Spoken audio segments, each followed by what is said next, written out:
Hello, Gaines Church. Just wanted to let you know that unfortunately we're going to be online only for our service this coming Sunday, December 6th.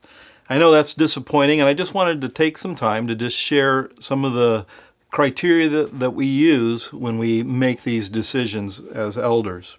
First of all, we have a plea from the hospital community to do whatever we can to reduce the capacity or the number of patients we have in our hospitals.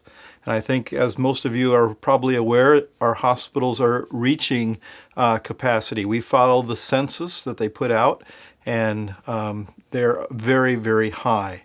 And that's a concern for a lot of reasons. First of all, it puts an incredible amount of stress on our healthcare workers.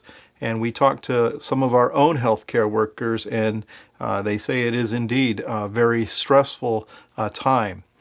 If one of those health workers, every time one of them gets sick, they're usually sidelined for 10 to 14 days, and then you have even less employees to work with. So it's a capacity of the staff to even do their job. So we want to do what we can to help that situation. And we also know that there's an issue with beds, just having enough room. And as they reach capacity, that becomes very difficult. Another side effect of that whole thing that I don't think everybody thinks about, but there's also, when they reach a certain capacity, it affects the ability to transport from one hospital to another. That's severely restricted. And what that means is you might not, if you have to go to the hospital for a medical condition, you might not be able to move to another facility that might specialize in the condition that you have. And so that's another big concern as well. I want to go to the best place I can go to for something that I might have. So we follow the hospital censuses very slowly, or very carefully. One of the things that we note is that in the last few days, the numbers kind of seem to be getting a little better, but we don't know how far that will go, whether we are reaching a crest and it'll start going down or not. We just don't know. But we do follow those numbers. Another one we follow is outbreaks. They keep track of outbreaks across the state, and they do so in different categories. Some of the categories, like high schools, they have a lot of outbreaks in high schools, and so they, have big numbers. They also have a category called religious, which is mainly worship services, places of worship, and all summer long that has basically been zero. I hadn't seen any numbers in there until recently, and now the numbers are starting to grow as far as outbreaks. Across the state right now, there are 12 ongoing outbreaks in places of worship, and 9 new ones that just started this week in places of worship. Now that's across the state, but there are 3 of those are new.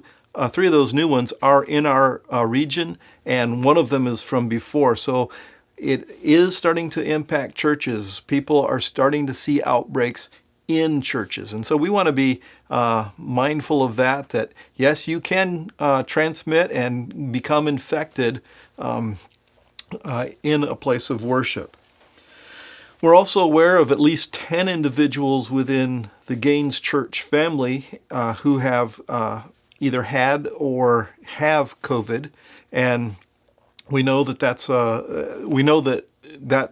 statistically that means that there's probably others as well. So when you come to church, probably most of the summer you might have come and there was no COVID here. We didn't know, but there was a good chance there was no COVID here at all. I can almost guarantee that if we had service right now and you came, there would be people here who have COVID. That's not going to be a thing that says we won't have services live entirely. It's not completely based on that, but it's just a factor that comes into play. We also talk to the people in our church, some of the people in our church who work in healthcare, and get their opinion. We feel that they are the ones on the ground, and they are the ones who see what's going on each and every day. And so we ask them, and the ones that we talk to tell us that it's not a good situation, and they tell us that their desire would be that we not be open.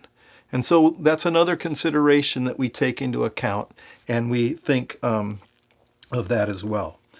I also want us to I just want to say, I guess, that we all want to be back together. And I think it's something that everybody wants to have happen. And so we know that people are frustrated. We know that people are tired of it. I know that there are people out there who just are craving that being together again. And I know that that's important, and we believe it is important, and we want to get back to that. But we want to do that in a safe and reasoned manner. And I think that's a biblical thing.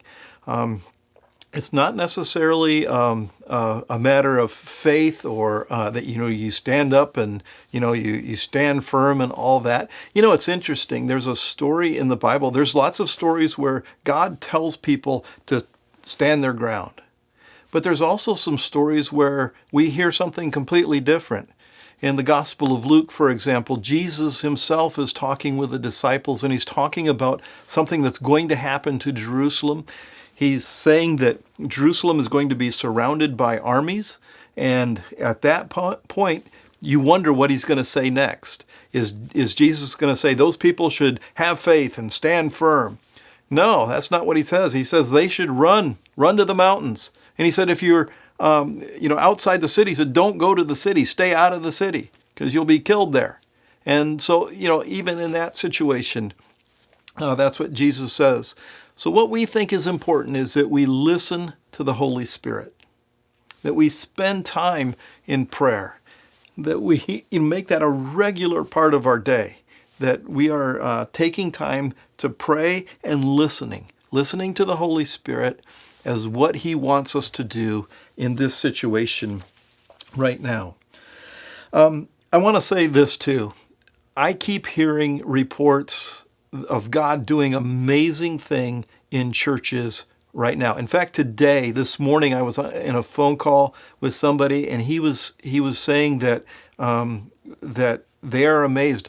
People coming to know Christ during this time, and their church is closed. I had another pastor tell me that they have been very conservative in their estimates as far as their online services go, but they believe that they are reaching more people online right now than they did at the same time last year in 2019.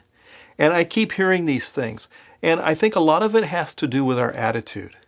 Are we just begrudging God, saying, God, why is this? Can this go away? And that's a natural thing. I think it's a good thing that we have those feelings, but I also think it's all on us to remember God's goodness and to be people who think positively and take advantage of the opportunities God puts in front of us. I believe that God can do amazing things right here at Gaines, and I believe that he wants to do amazing things right here at Gaines, even if we are not meeting together. And so let's have an attitude that we are going to take what God is giving us, that we would be a people who are open to the opportunities that he places in our path, and that we would be, above all, people who keep our eyes on Jesus. Well, I know it wasn't good news, but I thank you for listening, and I want you to know that we want to get back as soon as we possibly can. So have a good week.